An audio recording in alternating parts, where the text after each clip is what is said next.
execute this properly. But without further ado, Nomad, this is our third series, game number 1 between Sunsparks and Bren Esports. And it's going to be crucial to see how Bren Esports would actually capitalize on few on that cushion, actually.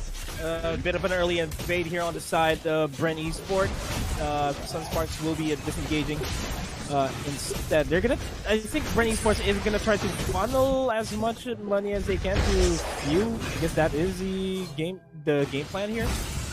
Most likely, because it could be few or it could be the last stop. But the thing is, it's kind of evident that the economy is going to be divided for sure. And now we are seeing some aggression, some sparks are coming on the top side, 4 people there, and the last resource tower dive back away. It's safety. But again, let's see. Look at these rallies going through. Easy to the Lowbringer has a health as the lane goes for the first one. Will he get Lassie though? Let's see. Rebo will be forced to stay. Watch it, or won't be able to catch him. It goes to Ringo for This is a very interesting fight. As I say that, the fight is continuing. Nice ejection under turret. Rachel will almost takes out Reflacia there. That is going to be agreed falling down. But the HPs of both Sunsparks and Bren Esports this earlier on is low. Like they're not as tanky as they wanted to be because they don't have as much items yet. Yes. But moving in, yeah. But still, it was still an advantageous part for Sunspark here. Really, knowing how to gain control of that top side right here with the number of people that they had. And speaking of numbers, there's a big number here over the top side just to secure a few. I guess that would be converted into a turn push unless Lassie decides to use Force of Nature on this, but I don't think he's going to last any longer because that is a 4-man pressure here from Sunspark, securing the kill and eventually securing that turret push as soon as the minion wave comes in. Yes, so far I like how Sunsparks here is really grouping up or clumping up together and going for these 1-2-1 pickoffs right here onto the top and to the middle side of our lanes. It gives them the economy that they need, and at the same time it kind of shackles the initial strategy of Bren Esports. But again, even though Sunspark has this quite evident amount of lead, you still really can't neglect them out just yet. Because come the late game, I think Bren Esports can still push this through. But how can they though? If Coco here is going to be guarded with the Guardian's Barrier, Lady will be going in and goes for that kill. But the exchange is going to be real while Few tries to go for JP but manages to shift it to a different target instead. And I think Falling Star Moon will be immobilizing Few. Let's see if Bren Esports can still catch up through. And let's see, look at that, below HP cost. LCJ foresees the flicker at the highest will go for the cleanup. Reflecia low on health. Contra will be taking that kill. And this is yet over. New face is done. Will JP and the others get him? Rebo will be using this flare away, but the last insanity to use to pop him up and go for that cornering. And finally, Ling goes for the kill. And this is how Sunsparks is slowly winning this. JP is sitting at 5-0 with a bounty hunter on that Ling. And JP has been showing a masterful work here as the Ling. But nice attempt there with the Thorn Rose to try to steal a turtle. But I think Coco is the next one to go down. The Reflecia pops out the glorious pathway in order to chase the Rangers here with Carlteasy. Carlteasy almost takes down JP. And Carlteasy just one more auto attack, and that would have been it from him if only Greed was in range. But that's going to be the kill secure. Rebo will be using that Divine Judgment to secure the kill on Greed. But as I was saying, JP was just really showing how masterful he is on that Ling. But at the same time, Carlteasy on that Lancelot, you really don't want to discount them with that fact that he's just a micro god, Carlteasy. Yes, indeed. And did you see how beautifully Greed protected the Ling there? Because if not, that would be a good trade-off for the side of Bren Esports. And that was a close call for the side of Sunsparks. But then again, going back here, we are now starting to see a little bit of, the advantages ahead for the side of Sunsparks. And then another pick-off is going to come through. Looks like this is like no break for the side of skirmish of fight right here as Coco will be quartered by Repeater and Kilowatt. Let's see if they will get a straight off for themselves.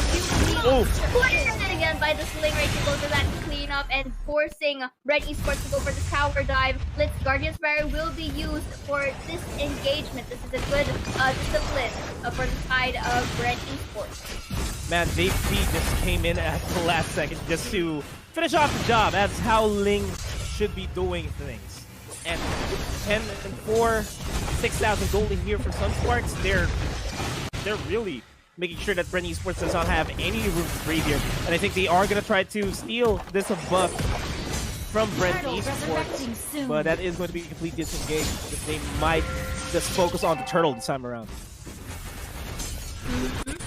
And then again, objective-wise, Sunspark do know how to go for their objectives are really swell in terms of they know how to shove away the members of Red Esports. And even though that Red is trying to assess their content, like this one rather, you know how the retribution is really timely placed by JP right here. The last time he will be pinning down Coco once again and will be having that pick off. And so far, this is getting a bit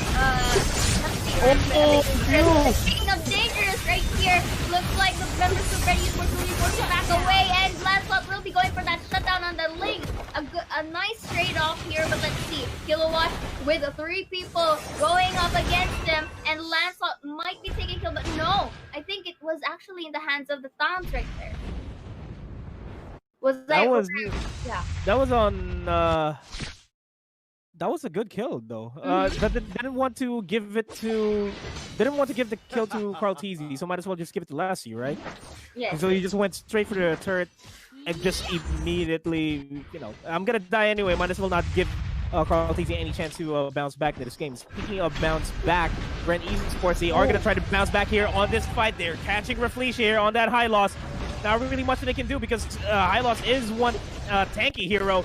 Greed, though, no Firaga armor available. Will be going for the fire missiles. Not a lot in the tank here for Sunspark. HPs are dangerously low. JP going to try to secure this buff in order for him to rejoin the fight. Falling Star Moon just to try to catch up onto Few there.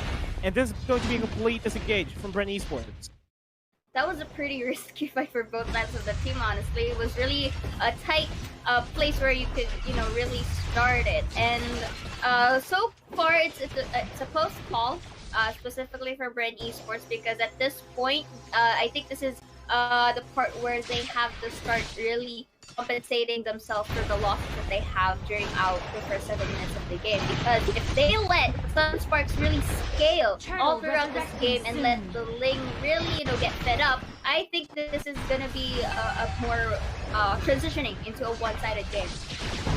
Oh, and just a good solo kill there on the Few. Few hasn't been very effective with that Gushin. And Gushin, Few is actually rolling with Impure Rage as his emblem. But as I say that, Coco in a bit of a tight spot. It's a 2v1.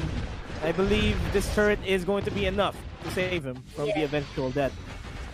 Close call too, because the Ling wasn't there in the vicinity for that cleanup. But then again, Sunsparks here, I think they're just really protecting this area here from Sand Turtle so that they could get the objectives once again. And Bren really knows that they might be going for this transition and attempt to get there. But they really cannot afford casualties at this point. But this leaves a huge amount of space for Sunsparks to really go and snag all of those resources for them.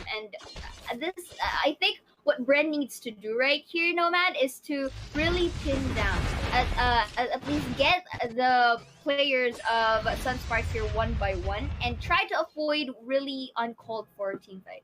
I agree. Bren Esports has a lot of catches with them. They got Lusty, just go for the wild charge, will be able to catch anybody off, will be able to knock multiple people off guard, and Rebo will be able to just go for a divine judgment and try to catch KLVZ or JP, and that's something that Sunsparks is completely missing. Yeah, fire sticks are available for Greed, but that's just a displacement and not really a hard CC, and that I think is how Sunsparks might lose this game. Bren Esports, they got more catches, they got more CCs, they can control how the team fights go. Yes. But the thing here, in terms of control, Sunsparks has this in terms of the map domination, and I think this is just really a patient game for Sunsparks and just waiting for that mistake from Bren Esports, because if ever so, specifically this one, if they manage to disperse and catch at least 1 or 2 members of Bren, it follows through. But then again, here Coco just really tossing off Reflection there just for that disengage. But so far, I think I will remain to what I've said earlier. They're just really waiting for that opening to really wipe out. And speaking of wipeout, that is going to be JP committing the Tempest of Blades onto Coco. Coco barely manages to make it out of it alive there. Gets a double kill here onto JP. Reflecia gets Divine Judgment. Divine Judgment. That is a 1-for-2 trade, and JP is coming out on top of that with 9-1 and 1 currently on scoreboard. Already having the endless battle. Yes. And this is not what we get to Bren Esports. Lane is a problem. Yeah, there is a specific reason why this Ling is priority banned and why the Cushion is not priority picked. Because, like what we all said, as cheesy as this looks, it's not really gonna work specifically for the meta that we have right now, and it's already showing signs. And here, JP is having this high level threat against Bren. For Bren Esports, however, they might be opting for a clumped together one huge team fight here onto our middle side. But this is also risky though, because you have to take note of the Esmeralda's Falling Star Moon. If they are too close together and was able to be immobilized by that, I think that's a beautiful team fight for Sunspark. Yeah, that's going to be a beautiful team fight. I agree with you. But we are not seeing Sunsparks engaging with the team fight, but instead Bren Esports was the one engaging, and Sunsparks is just reacting purely on what Bren Esports is doing, and that is a sign of good disengagement from Sunsparks. They're trying to counter-initiate. As soon as they counter-initiate, the fight just starts going their way. Yeah. Which leaves us back to the point where this is going the disadvantage point for Bren, because if they keep going for uncalled for fights, this is going to be the result. So I like it how Greed used his last sanity to show off the members of Bren and transitions to the middle side, but then Esmeralda here will be having a kill of his own. But look at that, the side. While you're pushing that middle side of the tower, there was clashes here and there, but no casualties so far. But okay, Greed here with a low amount of health. Good thing he still has Immortality in his hand, but there are still no minions. So Sunsparks here is just really taking their time, transitioning from one turret to another, leaving Bren with no pushing. And I think it's gonna be over. Temple Stage will be used. Esmeralda will be having kill more with his armor. And again, looking here, looks like this is game number 1 in the hand